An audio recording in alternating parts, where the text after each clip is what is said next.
the Hollywood Actor Podcast with Alex Knight, Part 2. Yeah, like boom, like instantly, like those skills that I, my theater classes, that theater degree that I quote unquote never use, but I use it all the time, and I applied it almost instantly for sure, and it worked out. So yeah, go to school. There you go, kids. Go to school. I just find also when I'm on a set these days, any like professional whatever show TV thing I'm working on, I find when people realize I have a theater degree, or when I find other actors that have a theater degree, there's this kind of kindred understanding, kind of respect level too. So that's kind of nice to have as well. Yeah, I find that a lot, definitely. That sense of community and everybody kind of being on the same, a similar page, maybe at least reading the same book. Well, and for me, it felt like well, you've wanted to be an actor for a very long time, not someone that like just jumped into it. Like you want to do it so much that you went to school for it for years before you went for it as a professional. So I respect that for sure. Yeah. Were you bringing a lot to those auditions as you kept booking different and larger roles on those different Hollywood films and TV shows? And also finding that within some of the new media projects you were working on, like Enter the Dojo? Were you finding those skill sets like that were they pushing you forward along further and further into the business? I mean, yeah, absolutely. I mean, yeah, just like the confidence too. Like, I think improv just gives you improv's so damn scary that when you get into an audition room, I enjoy audition rooms because it's just an improv show. Basically, it's in the sense that it's a new environment. You don't know who's going to be there. You don't know what it's going to be like. There's no for sure. There's no givens that what to expect in that room. And so the improv training for sure really made me more comfortable. I'd say never is anyone ever fully comfortable probably in an audition, but definitely more comfortable than I think some of the other actors that I was working with, that for them, the audition is their only chance that week to act in front of people. And I was doing 2 shows a week at least. And so I was able to perform in front of people a lot. And those reps are, again, like incredibly helpful for an actor. The more you can perform, the better. And that's why I think improv is amazing for us, because you can do a play, but you only get to perform it, a few times. It's a lot of work to get there. Improv is something that can keep actors sharp, like all the time. And, a play, you're only going to be playing this one character, and he's this sad drunk guy. And so you're going to be getting a lot of reps playing sad drunk guy.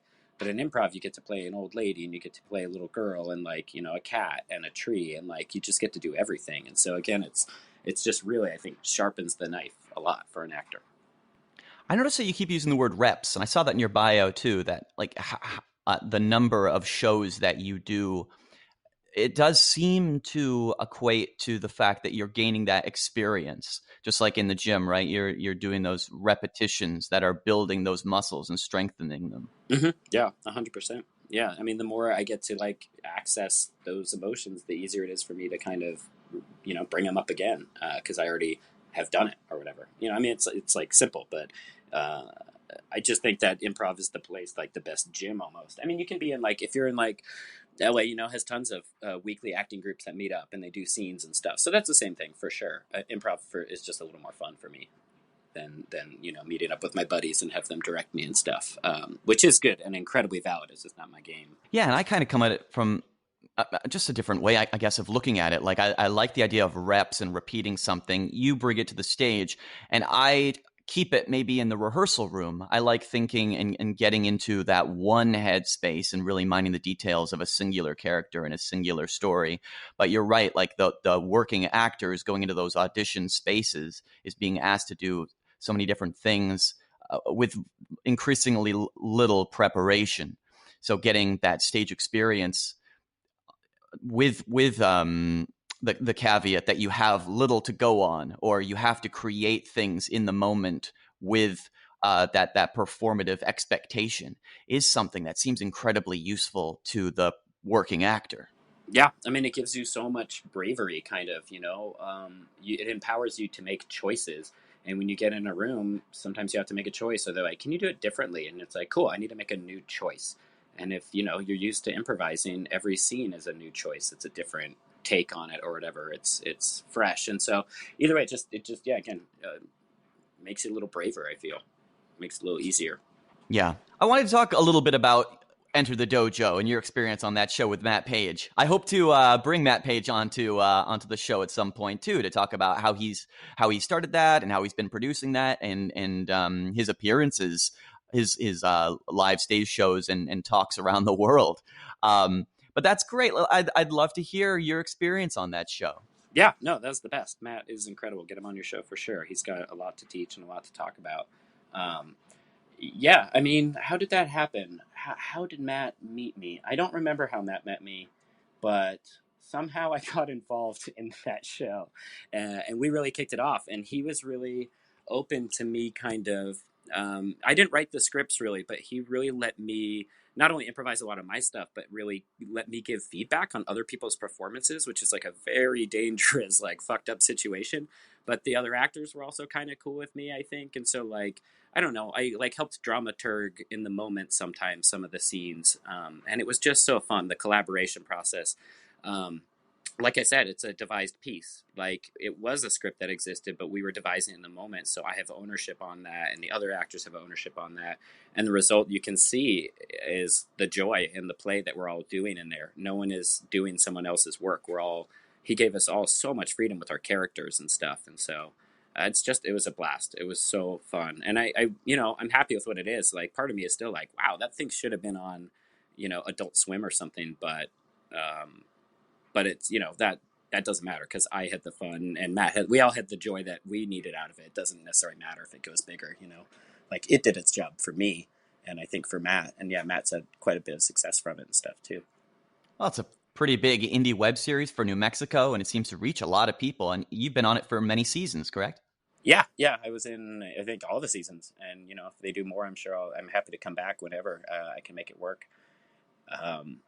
Yeah, it's great. I get recognized, or at least I was in Albuquerque, I was getting recognized for that quite a bit. And like in weird places too, like martial artists would recognize me. I'd be at like a pizza place and like a big scary like MMA guy would be like, hey, you on that show? Because that is such a niche. It's a niche TV show or a niche web series, martial artists watch it. Not as many people, like it's for them. And that's what Matt saw too. Matt's really smart. He saw that there was not comedy for these people, him being one of them. And so he created one that is, spot on. Like that's the feedback I get is people are like, that show is really like, those people all exist in every dojo. There's like stereotypes, it's very much like The Office.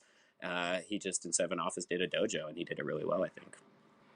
So what project was the project that made you feel like, look, I'm really getting a strong sense of who I am in the Hollywood film and television industry, and I feel like I should make that move to Los Angeles? Yeah. It was always in my head, but it was Preacher. I did an AMC show called Preacher, and I got 4 episodes on that. And that just gave me the financial cushion that I was going to use to kind of land in LA. Again, like I'd been thinking about it and been kind of planning on it and just didn't kind of get it together until that happened. So for whatever reason, it gave me, the confidence and again, the money to be able to make the move. Had you moved here previously or bounced back and forth a little bit, saw what the landscape was, took those UCB classes, or did you really just come here and dive right in? Yeah, I mean, like if you've heard, from the rest of my interview, I don't really plan. I don't, whatever. I just went. I had, I think I went to LA once when I was a kid, like at, 5 for like a day. But no, I just went. I had a friend post on Facebook. She said, I have a room for rent.